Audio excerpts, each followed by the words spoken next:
Hi future engineers, palagi ba kayong stressed, pagod at tinatamad, pero gusto niyong pumasa at mag-top sa college and board exam? Subscribe and watch all my videos and I promise na magiging the best kayo sa engineering in short period of time. Hi engineers, our topic for today is about scalar quantity, operations with scalars, vector quantity, vector directions, operations with vectors, and lastly we have formulas of vectors. Scalar quantity, meron lang yan magnitude and walang direction. Magnitude means size or measurement o yung sukat. So ang sagot dapat is in terms of number and units, walang direction, okay? So para mas maintindihan natin tong scalar quantity, lagi niyong tatandaan it only answers gaano. For example, gaano kabigat, mass, gaano kahaba, length, gaano katagal, time, gaano kainit, temperature, gaano kabilis, speed, gaano kaluwang, volume. Sa mass, let's say 17 kg of mass. So basically, ito ay scalar quantity. Bakit? Kasi nga, magnitude lang siya and walang direction. Kasi wala naman tayong 17 kg of mass north or south, di ba? And itong 17 kg of mass is in terms of number and units. Okay? So same for the others like length. Sabihin natin 38 meters. So 38 meters, magnitude yan. So in the form of number and units. For time, 10 seconds, ganun din, magnitude in terms of number and units. For temperature, 282 Kelvin. So absolute temperature, magnitude lang siya and in terms of number and units. Okay? For speed, like 20 meters per seconds, magnitude lang yan, in terms pa rin sa number and units. For volume, 3 cubic feet. So magnitude in terms of number and units. Pag in terms of number and units yung mga value, ibig sabihin, scalar quantity. And lastly, yung other example ng scalar quantity, density, energy, and pressure. Okay? Common operations with scalars are addition and subtraction. So we have speed, time, and mass per scalar quantity. And let's say itong kotse mo is tumatakbo siya ng 7 meters per seconds plus 8 meters per second, so equivalent to 15 meters per seconds. So ganun lang siya ka-basic, i-add mo lang. Pagdating sa subtraction, let's say 15 meters per second siya, minus 8 meters per second, so equivalent to 7 meters per seconds. Okay? So, ima-minus mo lang din. Okay? For time, let's say 15 seconds plus 10 seconds, so basically equivalent sa 25 seconds. Then for subtraction, yung 25 seconds minus 15 seconds, so 10 seconds lang. For mass, 7 kg of mass plus 13 kg of mass is equivalent to 20 kg of mass. Pagdating sa subtraction, so 13 kg of mass minus 5 kg of mass is 8 kg of mass. So direct addition or subtraction, basta parehas sila ng units. Okay? For vector quantity, we have both magnitude and direction. So yung mga answer natin is dapat in terms of number, units, and direction. Okay? For example, we have displacement, velocity, acceleration, force, and weight. So displacement, let's say 5 meters south of east. So basically, it is a vector quantity kasi meron siyang both magnitude and direction. Additionally, it is in terms of number, units, and direction. Okay? Same with others. Pag velocity naman, 120 meters per seconds east. So, vector quantity pa rin kasi nga meron siyang both direction and magnitude. So, for acceleration, 3 meters per second squared west. So, in terms pa rin ng number, units, and direction. For force, we have 10 newtons right. Okay? So, in terms pa rin ng number, units, and direction. And lastly, sa weight, 9.81 meters per square second downward. Vector quantity pa rin kasi nga both direction and magnitude and in terms of number, units, and direction. Vector direction can be described using initial point and final point. For example, vector B which is 5 meters east, yung tail, it is the initial point I. The head, it is the final point F. So every time na magdodrawing tayo ng vector, dapat may initial point and final point. Also, dapat yung tandaan, kapag magsusulat tayo ng vector, dapat palagi may arrow sa taas. Bakit? Kasi nga ito yung standard notation that represents vector. Operations with vectors, we have parallel or yung same direction, then anti-parallel which is opposite direction naman, and lastly we have different directions. For parallel or pagparehas ng direction, basically ang ginagamit natin is addition of magnitude. For example, we have vector D which is 6 units to the east and vector J which is 9 units to the east. Then next, kukunin natin yung magnitude. For vector D, ang magnitude niya is absolute value of D equals 6. For vector j, ang magnitude niya is absolute value j equals 9. So tandaan nyo, pag magnitude, represented yan by absolute value. So for solving, ipag-add natin yung mga magnitude. So absolute value d plus absolute value j equals 6 plus 9 equals 15 units. And since pareha sila ng direction or pareha silang going to the east, syempre east na din tong final result. For graphical representation, itong mga vectors, magko-connect lang siya from head to tail. So magko-combine. So magiging 15 units to the east pa rin kasi nga same direction.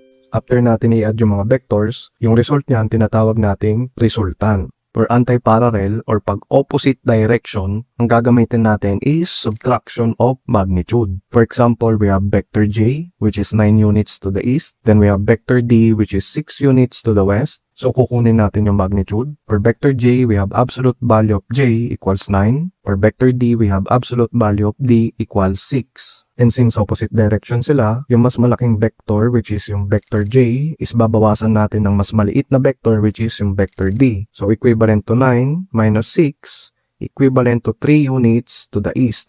Going to the east kasi may matitira pang 3 units sa vector j, and yung vector j going to the east.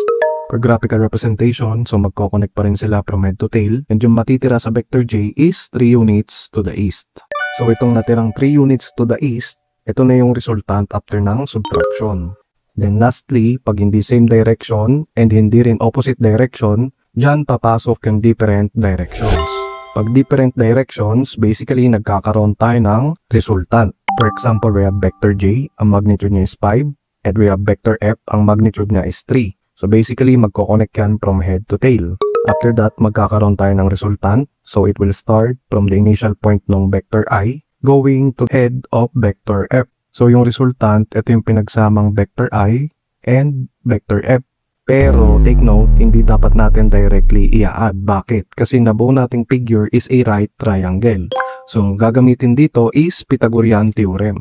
So sa solution, yung resultant, isusulat mo siya as equivalent to vector I plus vector f, which is equals to square root of 5 squared plus 3 squared. So kung nalilito kayo paano naging ganito, galing lang yan sa Pythagorean theorem kasi nga right triangle. So Pythagorean theorem is c squared equals to a squared plus b squared. Yung resultant, yan ay equivalent sa c or yung hypotenuse. While yung vector I and vector f, parehas naman yan ng legs na a and b. Then para makuha yung c, yung hypotenuse or resultant, i-square mo lang yung legs. Okay? So ito magiging equivalent to square root of 25 plus 9. So ang result is square root of 34. Ito yung magnitude ng resultant. Then for the direction, dapat isolve natin tong angle or yung theta. Then para masolve yung angle, gagamit tayo ng TOA or yung tangent theta equivalent to opposite side over adjacent side. Then isolate natin yung theta, magiging theta equals to arctangent 3 over 5. Then upon computation, ang lalabas ng direction is 30.963 degrees. So yung resultant vector natin is equals to square root of 34 at 30.963 degrees. Graphical representation of force vector. Let's say we have 10 kilonewtons at 30.96 degrees. So ito ay vector kasi meron siyang magnitude na 10 kilonewtons and direction na 30.96 degrees. Ang first step sa pagdrawing ng force vector, gagawa tayo ng Cartesian plane. So we have x-axis and y-axis. Tapos yung point of intersection niyan is tinatawag nating origin. So lagi nyo tandaan, pag x-axis going to the right or sa east, positive. Pag sa left, negative. While sa y-axis, going upward is positive, while going downward is negative. So yung magnitude na 10 kilonewtons will start from the origin at an angle of 30.96 degrees. And basically, since hindi siya directly papuntang x-axis or y-axis, magkakaroon yan ng components. So component sa x and component sa y. Now, kung meron siyang component x and y, ibig sabihin pala itong 10 kilonewtons at 30.96 degrees is a resultant force vector. Another way to describe a force vector is using components. So we have f of x and f of y. Let's say for f of x, we have positive 20 newtons. For f of y, we have positive 50 newtons. So drawing ulit tayo ng Cartesian plane. Yung f of x, so positive, going to the right dapat. Kasi ito yung positive. Then yung f of y, so positive siya, so pataas. So idudugtong natin yan dun sa head ng f of x. So after that, magkakaroon yan ng resultant force vector. So itong resultant force vector nasa first quadrant. Kasi nga, sa x positive, sa y positive. So paano naman natin i-drawing kapag yung let's say f of x is negative 40 newtons, then yung f of y is positive 50 newtons. Drawing ulit ng Cartesian plane, since yung f of x negative, so dapat going to the left.